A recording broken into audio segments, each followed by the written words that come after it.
Buenas tardes, vamos a presentar el trabajo Instrumento de Análisis Financiero. Nuestro grupo está conformado por Lady Joana Gamboa González, Judy Alexandra Jiménez Cuadros, Juliet Daniela Moreno Castro y Joana Elizabeth Parra Pardo.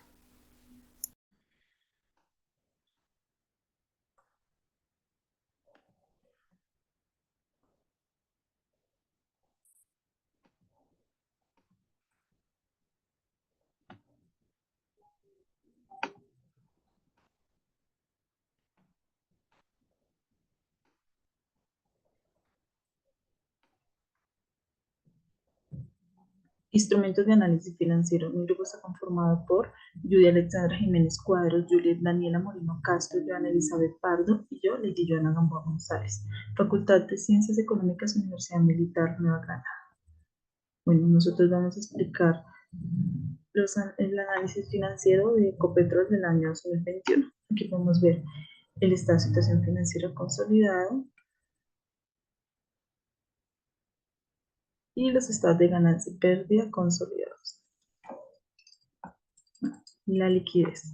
La primera razón de liquidez es el capital de trabajo, que es igual a activo corriente menos pasivo corriente.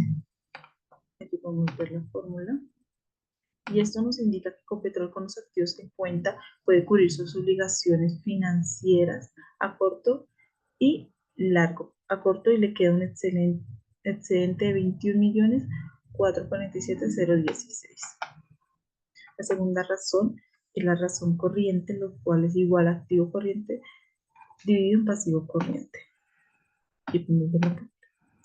Esto nos indica que Ecopetrol, por cada peso de obligación a corto plazo, cuenta con 1,71 pesos del activo corriente para responder. La tercera prueba de liquidez es la prueba del ácido, que es el activo corriente menos inventario dividido en pasivo corriente. Y eso nos indica que los activos corrientes más líquidos superan en 143% las obligaciones a corto plazo. La cuarta prueba de liquidez es la prueba del superácido, que es igual a efectivo dividido en pasivo circulante. Esto nos indica que Ecopetrol cuenta con recursos en caja y bancos equivalente al 48% de las obligaciones a corto plazo. Hola, mi nombre es Daniela Moreno y yo les voy a hablar acerca de indicadores de endeudamiento. Entonces, el primer indicador del que les voy a hablar es la estructura de capital. Este se calcula dividiendo el total de las obligaciones de la empresa, es decir, su deuda o pasivo, por el monto de sus acciones, es decir, su patrimonio. En el caso de Ecopetrol, vamos a tomar el total de los pasivos y los vamos a dividir en el patrimonio. Esto nos va a indicar que en Ecopetrol, por cada peso que aportan los accionistas, hay 1,24 pesos que aportan los acreedores. El siguiente indicador es el nivel de endeudamiento. Este lo vamos a hallar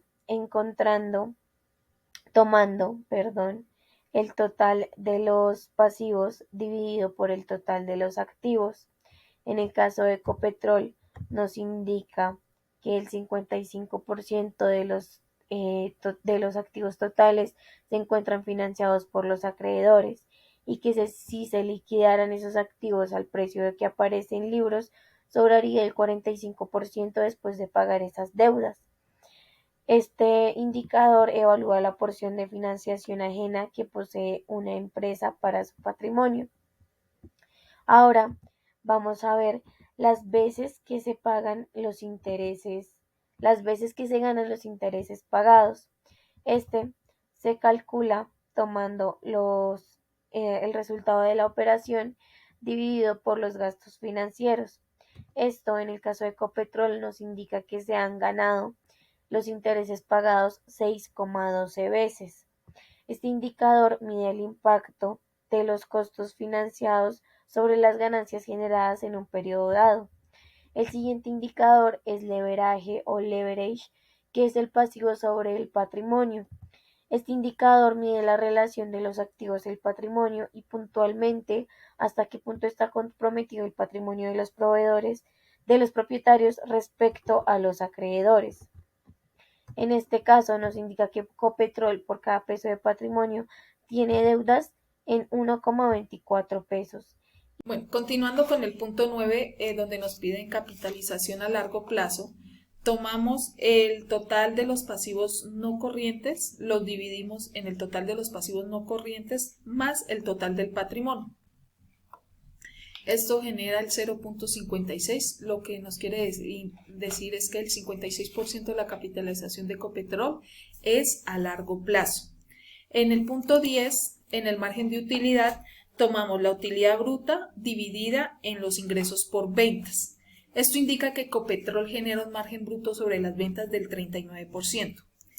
En el margen de utilidad neta, tomamos la utilidad neta del periodo y la dividimos en los ingresos por ventas. Esto indica que las ventas de Ecopetrol generan un margen del 20%.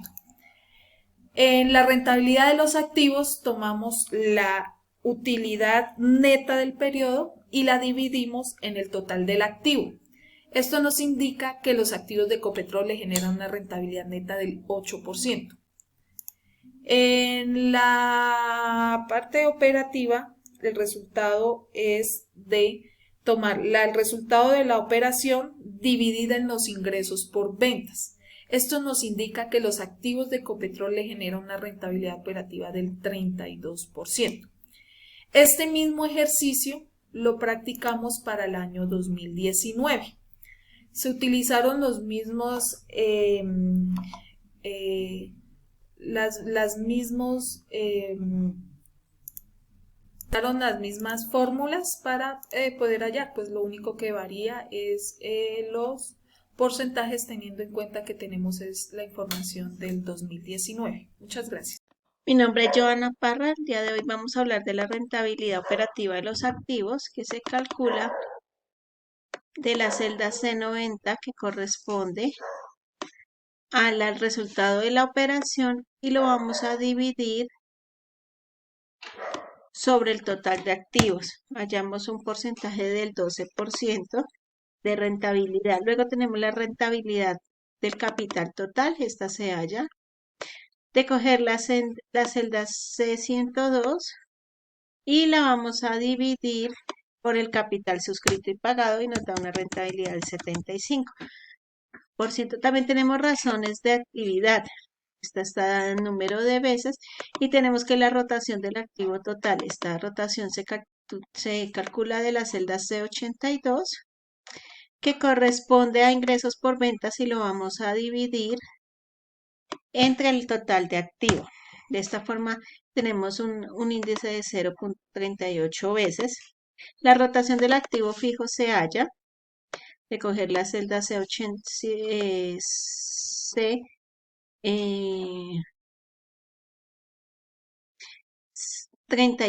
C82, que es de ingresos por ventas, y lo vamos a dividir entre el total de activo no corriente. Y tenemos el otro índice que es de 48 veces. Por último, tenemos la rotación del activo circulante, que son ventas netas dividido activo circulante corriente, que lo calculamos de coger la celda correspondiente a ingresos por ventas y lo vamos a dividir en total de activos corrientes. De esta forma hallamos que se está rotando de 1.77. Este mismo ejercicio de las razones lo calculamos para el periodo del año 2020. Acá podemos ver las razones de liquidez, de endeudamiento, cómo lo calculamos, las de rentabilidad y las razones de actividad. Muchas gracias.